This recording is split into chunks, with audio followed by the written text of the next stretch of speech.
না বাড়ি না বাইরে না কর্মস্থল, কোনো কিছুই আপনার আর ভালো লাগে না। সব সময় আপনার মনটা উদাসীন হয়ে থাকে।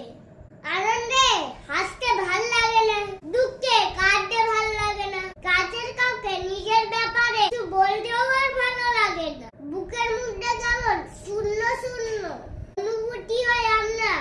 এখন মানুষের সাথে মিশতেও ভয় কাজ করে। সবকিছু অপর থেকে আপনার মনই উঠে গেছে। মনে হয় দূরে কোথাও নির্বিলি যে চুপচাপ বসে থাকতে।